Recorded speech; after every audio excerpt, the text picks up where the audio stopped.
नमस्ते, मैं हूं मीनाक्षी जोशी। वीडियो और खबरों से अपडेट रहने के लिए India TV YouTube channel subscribe करें, बेल आइकन दबाना ना भूलें। जुड़े रहें इंडिया टीवी के साथ। देश में कोरोना ने फिर बनाया नया रिकॉर्ड। 24 घंटे में 2,74,000 से ज्यादा पॉजिटिव केस आए सामने। लगातार 5वें दिन 2 लाख से ज्यादा मामले। कोरोना ने देश में 24 घंटे के अंदर 1,620 मरीजों की जान ली। देश में एक्टिव केस की संख्या 19,23,000 के पार। महाराष्ट्र में हर नए दिन के साथ बेकाबू हो रहा है कोरोना। एक दिन में 68,631 संक्रमित, 503 लोगों की मौत। मुंबई में एक दिन में 8,479 लोग संक्रमित, 53 कोरोना की मरीजों की जान गई। महाराष्ट्र के पुणे में फिर कोरोना का विस्फोट। एक दिन में 12,707 नए केस का खुलासा, 46 लोगों की जान गई। नागपुर में बीते 24 घंटे में कोरोना से 7,107 पॉजिटिव केस मिले, 85 लोगों की जान गई। महाराष्ट्र सरकार का ऐलान। केरल, गोवा, राजस्थान, गुजरात, दिल्ली, एनसीआर और उत्तराखंड से आने वाले मुसाफिरों के लिए 48 घंटे के अंदर आरटी-पीसीआर टेस्ट नेगेटिव रिपोर्ट जरूरी। मुंबई के कुछ अस्पतालों में ऑक्सीजन की कमी की वजह से मरीजों को कोविड सेंटर्स में कराया गया शिफ्ट। मेयर किशोरी पेडनेकर के मुताबिक सिलेंडर रिफिल करने में लग रहा है काफी वक्त। मुंबई में कोरोना विस्फोट के बीच प्रवासी मजदूरों का पलायन जारी। लोकमान्य तिलक टर्मिनल स्टेशन बड़ी तादाद में दिखे प्रवासी।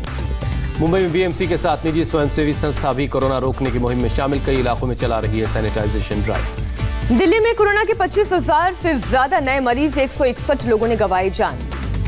दिल्ली में आज कोरोना को लेकर अहम बैठक। एलजी सीएम, डिप्टी सीएम, स्वास्थ्य मंत्री, मुख्य सचिव और पुलिस कमिश्नर होंगे शामिल। कोरोना ऐप पर बेड की गलत जानकारी देने पर दिल्ली के 2 बड़े प्राइवेट हॉस्पिटल पर केस दर्ज। केजरीवाल ने पीयूष गोयल को लिखा खत, कहा दिल्ली के हिस्से की ऑक्सीजन को दूसरे राज्यों को न भेजा जाए। दिल्ली के उप मुख्यमंत्री मनीष सिसोदिया ने सरदार पटेल कोविड सेंटर का किया दौरा। कहा है 1 से 2 दिन में 500 बेड हो जाएंगे शुरू। मनीष सिसोदिया ने दिल्ली में ऑक्सीजन की सप्लाई की कमी पर चिंता जताई। कहा केंद्र ऑक्सीजन में वरीयता दे। दिल्ली के स्वास्थ्य मंत्री का बयान। 1,979 नॉर्मल ऑक्सीजन बेड और 219 आईसीयू बेड बढ़ाए गए। दिल्ली के मनसाराम अस्पताल के निदेशक का बयान। दिल्ली पुलिस ने 1 घंटे के अंदर ऑक्सीजन की कमी को पूरा किया। दिल्ली के चांदनी चौक के कारोबारियों ने खुद लॉकडाउन का किया ऐलान। कोरोना के कहर को देखते हुए 25 अप्रैल तक दुकानें बंद रखने की अपील। उत्तर प्रदेश में आए रिकॉर्ड 30,000 से ज्यादा नए केस। एक्टिव मरीजों की तादाद 91,000 के पार।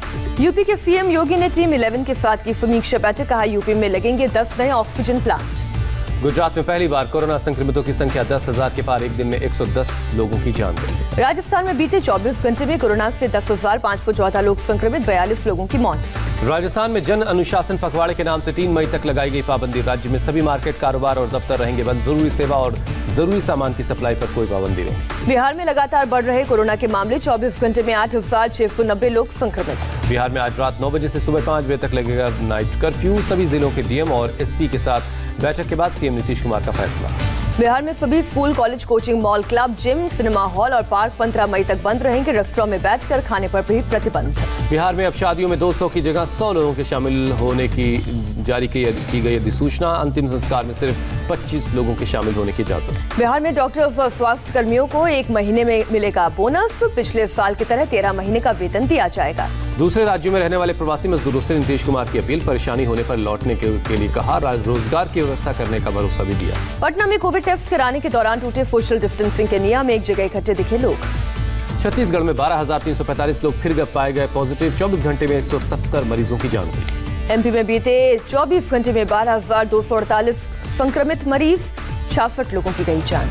मध्य प्रदेश के भिंड में एक कोरोना पॉजिटिव मरीज का हंगामाबाद में वीडियो जारी कर घबराहट में हंगामे की बात कही। रतलाम में ऑक्सीजन नली निकलने की वजह से एक बुजुर्ग की मौत का मामला सामने आया। सदमे में पत्नी की भी हुई मौत। परिवार ने लगाया लापरवाही का आरोप। एमपी के राजगढ़ में शर्मसार करने वाली तस्वीर सामने आई। कचरा फेंकने वाली गाड़ी पर ले जाया गया 2 कोरोना मरीजों का शव।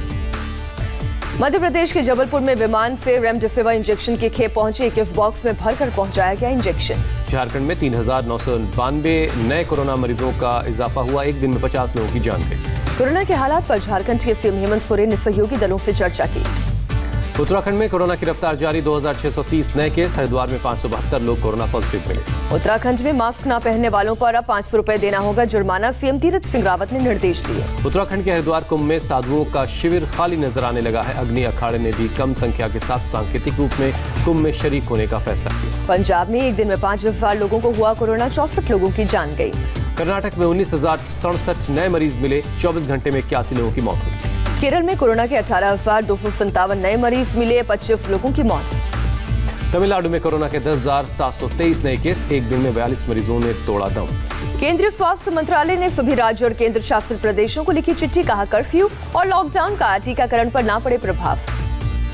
पूर्व प्रधानमंत्री डॉक्टर मनमोहन सिंह ने पीएम मोदी को लिखा खत, कोरोना टीकाकरण को बढ़ाने का दिया सुझाव। मनमोहन सिंह ने कहा केंद्र सरकार राज्यों को बताए कि अगले 6 महीने कोरोना टीके का वितरण कैसे होगा। सीएम ममता बनर्जी ने पीएम मोदी को लिखा खत, कोरोना वैक्सीन के 5.4 करोड़ डोज की मांग की। ममता बनर्जी ने ऑक्सीजन रेमडेसिविर इंजेक्शन को भी जल्द से जल्द उपलब्ध कराने की मांग की।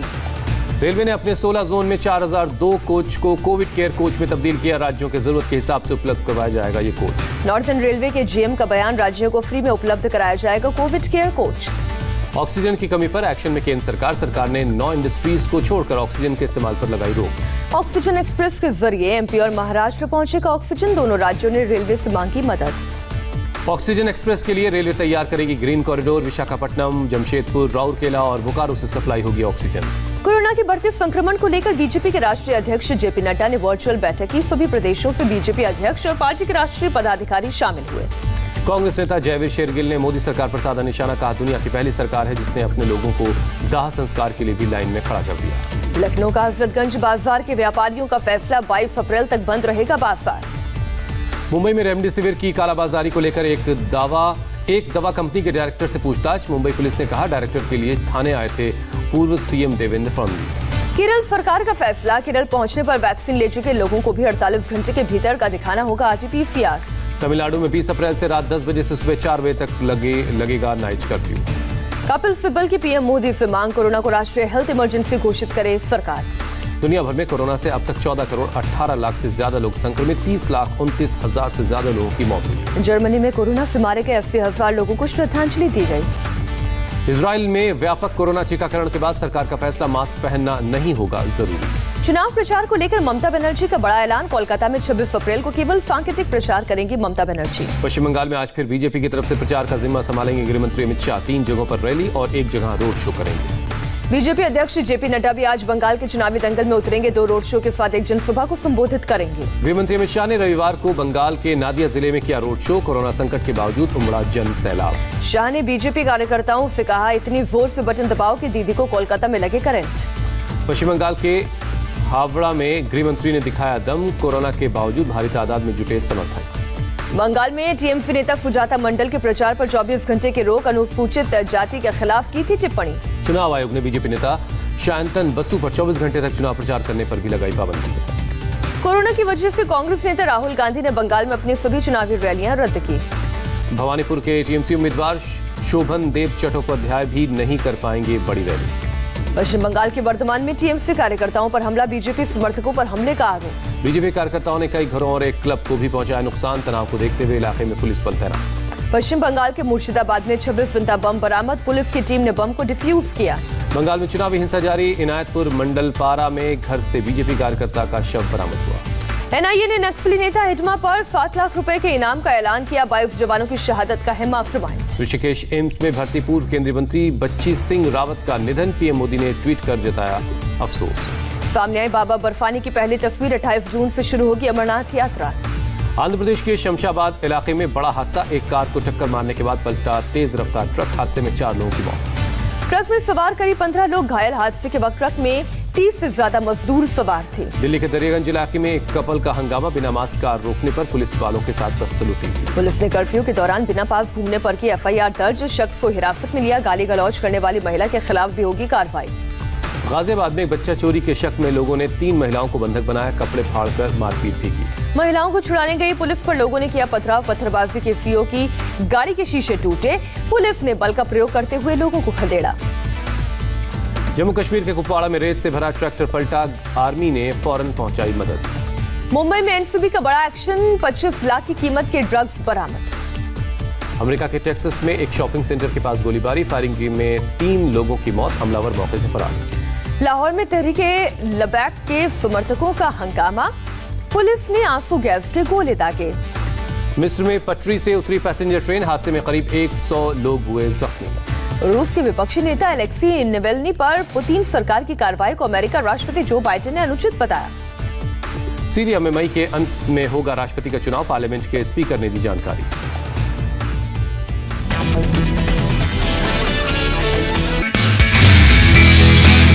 नमस्ते, मैं हूं मीनाक्षी जोशी। वीडियो और खबरों से अपडेट रहने के लिए India TV YouTube channel subscribe करें, बेल आइकन दबाना ना भूलें। जुड़े रहें इंडिया टीवी के साथ।